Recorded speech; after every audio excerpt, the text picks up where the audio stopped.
Welcome to our immersive viewing room and a chance to take a closer look at some extraordinary lots from our upcoming sale. I'm Barney Bartlett, a cataloguer in the Islamic and Indian art department at Christie's. These two extremely rare suits of armour come from Lahore, dating from the first half of the 19th century when the city served as the capital of the Sikh Empire. The rarity of these suits is twofold. Firstly, it's very rare to find two such complete sets. Secondly, rare because the empire was so short-lived.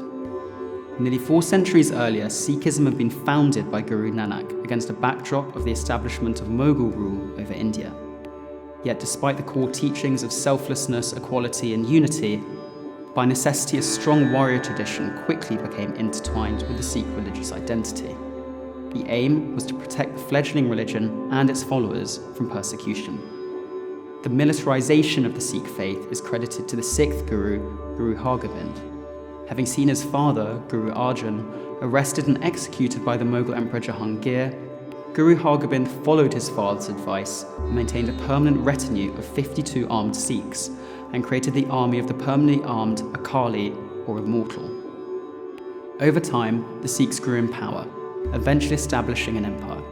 The one-eyed Ranjit Singh, known as the Lion of the Punjab, became the first Maharaja of the Sikh Empire in 1802. It can be difficult to attribute armour definitively to the workshops of the Sikh-occupied Lahore without there being inscriptions or without them being distinctively Sikh pieces, such as you can do with Sikh turban helmets or chakrams, a circular throwing weapon used by and associated with the Akali Sikh warriors. But with these suits of armour, we can make this attribution through close comparison with the form and decoration of examples in the collections of major museums, or that have been sold at auction with a known Sikh provenance.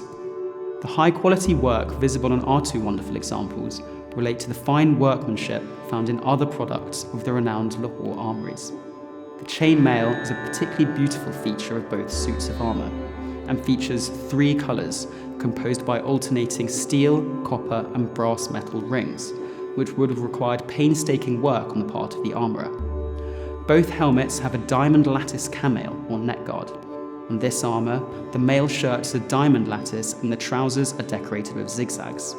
This dual-coloured design is termed Ganga Yamuna, so called as it represents the coming together of the Ganges and the Yamuna, India's most sacred rivers.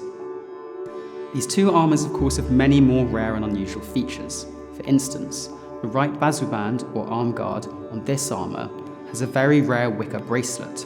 The chevron pattern is in keeping with the overall decorative scheme, and we can only presume that this bracelet held the guard in place, acting as insurance that the guard of the right hand, the sword-wielding hand, did not come undone in the thick of battle. For an in-depth analysis of the different components and to learn more about these armours and their many features, viewers can use the interactive and immersive options to explore the lots in detail.